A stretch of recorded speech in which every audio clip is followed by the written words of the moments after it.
How we doing today? Viewers, it's the Close the Deal show again with Terrence McCray, your host.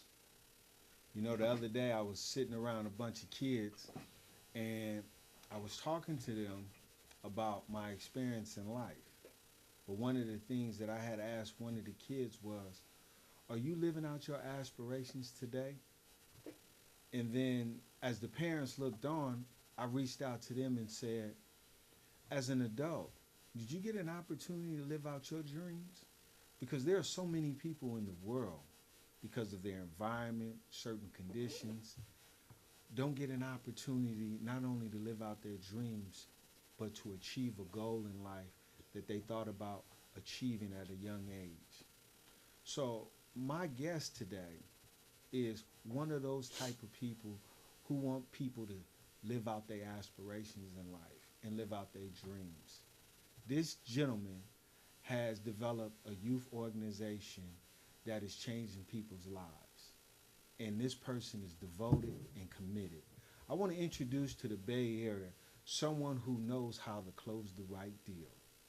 The man is Mr. Dwayne Akins Jr., the CEO and founder of Welo, which stands for We Lead Ours. Ladies and gentlemen, please welcome to the Close the Deal show, Mr. Dwayne Akins Jr. Hey, thanks for having me today. Oh, it's a pleasure, sir. It is truly a pleasure. You know, when I first met you, on LinkedIn, I didn't know so much about you until I read more about you. And when I got an opportunity to get the invitation to come over to your youth organization, I see why your program is so successful, I appreciate that. because you truly are a leader. Thank you. But could you let the viewers know what is it that they don't know about you? Well, so let's just, I guess, talk business then. So a lot of people don't know that Welo's been around for 8 years now. Another thing they don't know about it is we started the org with a $500 donation from one of our board members. And since then, we have not been federally funded by the government, supported by the state of California. We have been powered by developing contracts with other nonprofit organizations, doing our community-based camps, hosting fundraisers, and most importantly, random community members and corporate giving donations. So that's how we get the job done over there in Oakland, is through pretty much our great network of friends, families, and businesses from our community. So how did this organization come about? So Welo started pretty much, I was working on my master's in business administration in 2007 at the University of Phoenix. And I started doing research on pretty much schools and how schools should practice business models, input, throughput, and an output. So in order to make sure that the schools were sustainable. And so I started thinking about how could a youth organization come to life and then focus on soft skills and stuff like that. So I drafted up the Language of Leaders Institute, which is the model for our after-school programs. And I linked up with my business partner, Lamont and Treston, the first Tuesday of 2010. They came with a sports piece. I had the leadership education piece and was preparing to do summer camp. And they pretty much, we walked out of there saying, we Welo. We lead ours. That was it. And we just got the ball rolling. We knew how to file the papers, get our business license and stuff, and so we was up and running. And that first summer of 2010, we hosted our first summer camp together, and it was great at Santa Fe Elementary.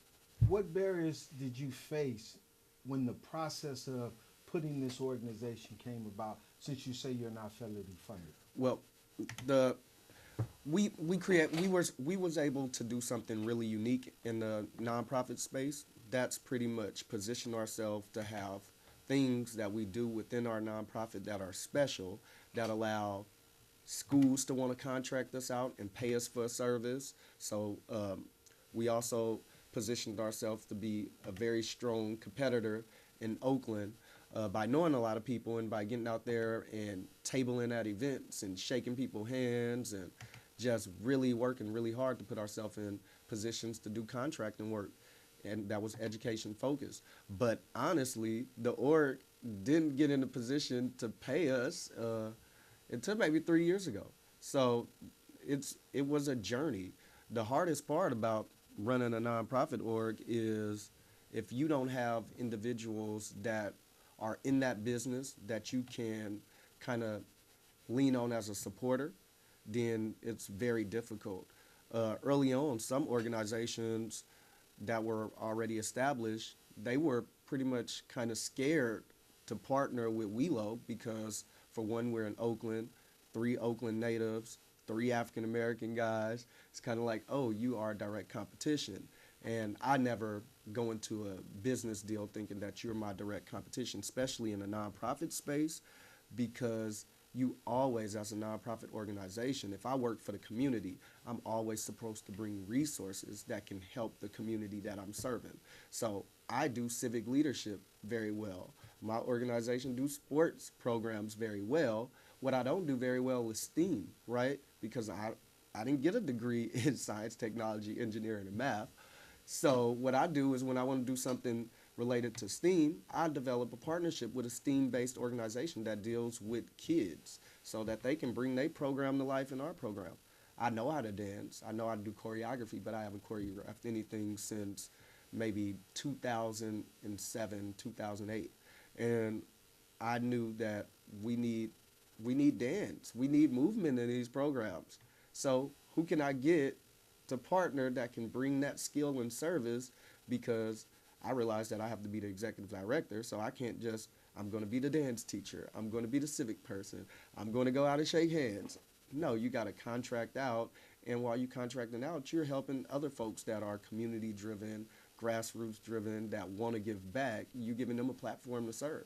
And I think that's the unique thing about Welo, is because we know how to make a good partnership. We know how to network and mix it up and go and talk to people and just be ourselves. And people love that authentic leadership style. So, what does We Lead Ours curriculum consist of? It's so for after school, for example, after school is heavy on arts, where we definitely do a lot of career exploration, service learning, and college prep stuff. We have homework club, which we get the kids together and just get them on their skill level, try to build up their skills. And we have this cool thing that I really love. It's the Young Investigators Club. So what that group actually do, they look at the old school Ghostwriter TV show that came on PBS. So we watch old clippings of that, and it kind of teach them how to solve mysteries with words and stuff like that. So it's really getting them to look at the hidden meanings behind stuff. So the kids love that program. Let's see. Another one that's been picking up weight is our science program. It's more so hands-on.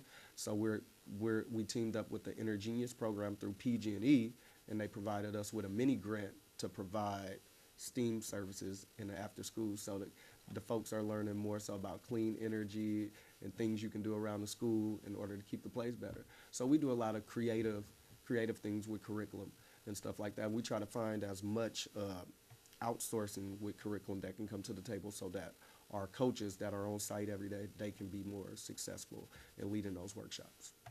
How many volunteers are involved in your program?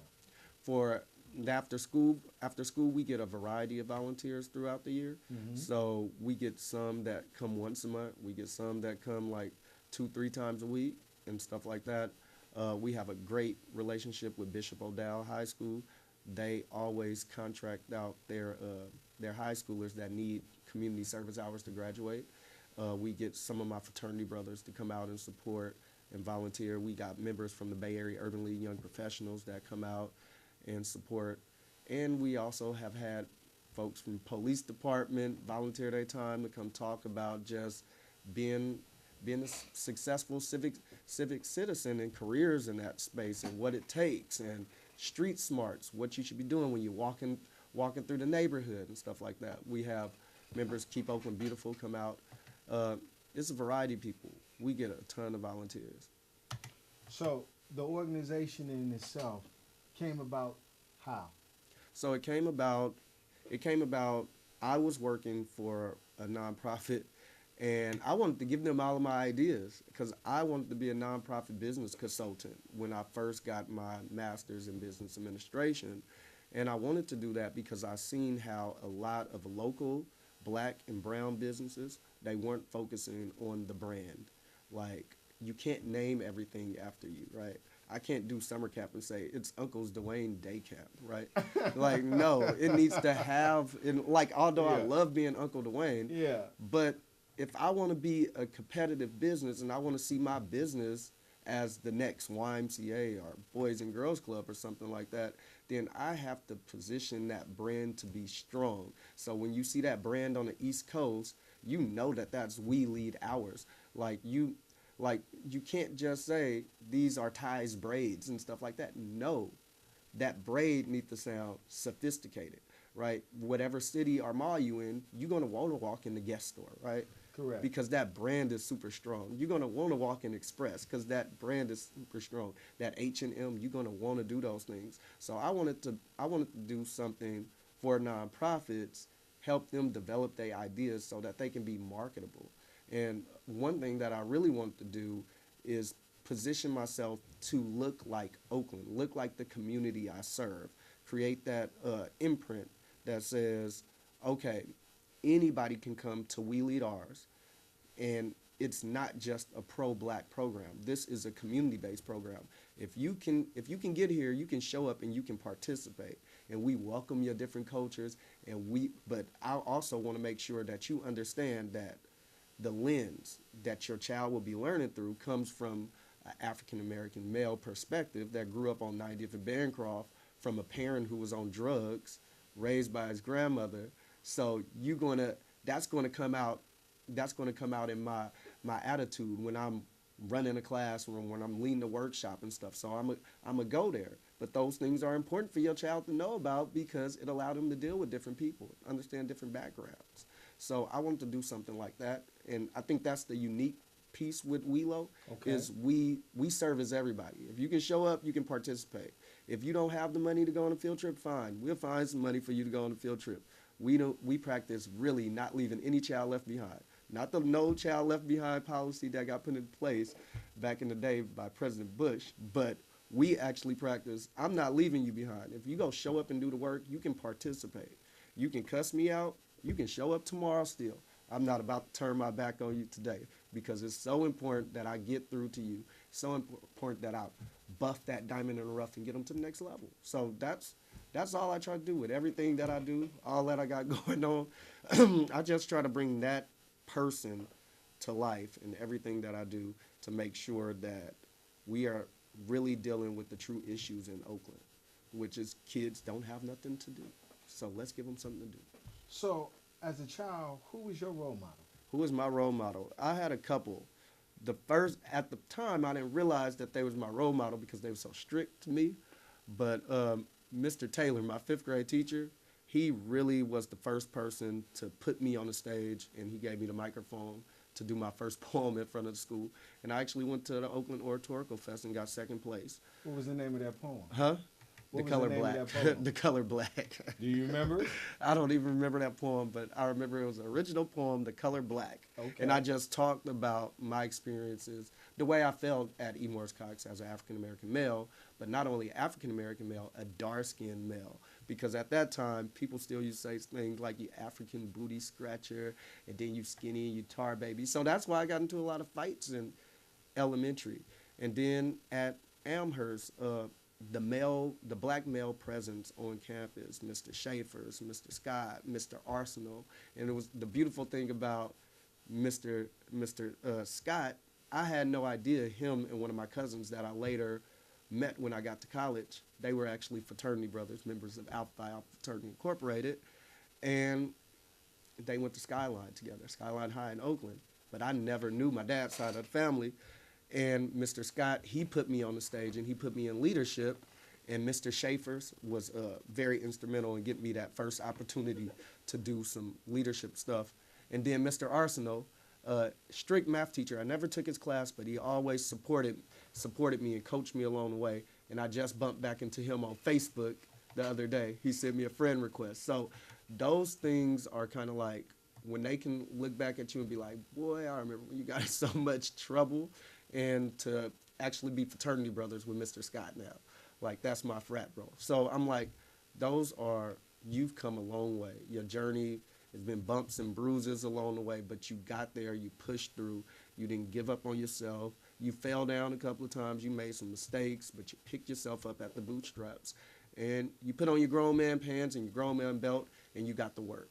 And to just being in this space, to get to go back to my alma mater, Xavier University of Louisiana, and to get a 40 under 40 young professional award, that was just amazing. And then to be invited 3 years in a row to do their youth motivation task force speaking engagement and go and actually guest lecture some of your professors' classes that you took when you were there, for them to see the progress and the work that you've been putting in, and to get those random calls and stuff from people that you had no idea seen you on the East Coast, like, Dwayne, I just seen your nonprofit on the Eco Company TV show on Fox, and I'm like, wait, that's beautiful. And to think that I want to give this whole Welo program to a whole nother organization just so I can be on the board of directors and help build your brand. But I just pushed through, and that networking piece, I never thought that loving to go to parties and hang out and being social would be the one thing that would take my nonprofit organization to the level that it's been going, and to have just the strangers. I think social media, Facebook, Twitter, Instagram, LinkedIn, all of those things have been so instrumental in us propelling forward. On my birthday, I just said I want to raise $800 for the We Lead Ours after school program to just celebrate 8 years of business. And for my birthday fundraiser on Facebook, we raised almost $2,000. And this was just from $10, $15, $20 donations. It was people that left anonymous $100 tips. And I'm like, wow, your work is going further. And when I look on I love LinkedIn because it got the analytics on the bottom of your picture, so it show you where your impressions are coming from, and to see that your brand is being highly recognized in places like Houston, Atlanta, New Orleans, and sometimes even trending in DC and stuff like that. I'm like, your reach is getting really far. And one thing that we always said that we want to do with Welo is we want to be an organization that develop beautiful partnerships, work with other organizations, but we also want to have specialty hubs throughout the city of Oakland, throughout other sister cities like Baltimore, Atlanta, DC, places that's really urban, inner city LA, but we may have the civic leadership program over here, right? And so we'll do a whole bunch of stuff here, but then we'll have our Bay Area Seminoles program, which is our sports program. Start of 3 years with that. We're in the Snoop Dogg League. Our 8U team actually won. They won the NFL Hall of Fame game this past year. So to have that club going on somewhere else. So if you want to do sports, that's the program we need to put you in. If you want to focus on STEM and IT stuff, we got partnerships with STEM and IT in this hub. So I envision Welo as the new corner store, pretty much. We want to be in every neighborhood. We want that Welo sign to be bam, bam, jumping off the wall. We want people to be like, this is the new leadership youth program of the thousands. That's what we want. So how could other organizations that want to be involved in community programs contact you and your partners and get involved? Well, call me, 510-484-3260. Email us, info@weleadhours.org, and let us know what you want to do. Check out our website, www.weleadours.org, and just check us out. Like, I think I'm very easy to get in contact with. Like, some of my friends are like, you're getting a little too Hollywood, Dwayne. I can't track you down and stuff like that. You forgetting birthdays and stuff, but I'm always checking my email, so that's the easiest way to get in contact with me. You can send me a LinkedIn message. Instagram is easy. Anyway, you can actually, I hate to say it, but you can actually Google me and my numbers show up because I do so many different things, and I use my same telephone number because I work for the community. I'm a I'm a community social entrepreneur, which is kind of like its own new little trending space now. So started with a $500 donation. Mr. Dwayne Akins, I want to not only thank you for coming on the show, but you know, the Close the Deal show is about educating the Bay Area on new business strategies. And just from this conversation alone, you have educated a lot of people on how you close the right deal. Thank you. And that is not only through your leadership, but overall through your character. You're making a difference not only in your own life, but in thousands of lives in each and every person that comes in contact with you. Thank you for coming on the show. I appreciate you. Thanks for having me. I appreciate you for coming. Yep, this has been great. Yes, once again, I've brought on a nonprofit organization that is not only making a difference in the Bay Area and in the community, but overall in the world. Because we as a people need to work together however we can, whether it's a catastrophe or whether it's helping a young person reach their true potential in life. And the only way we can do that is by giving back. Why? Because each and every last one of us who have overcome adversity has went through a great deal of experience. So share that wisdom and be the next leader in your community. It's the Close the Deal show. Have a good one.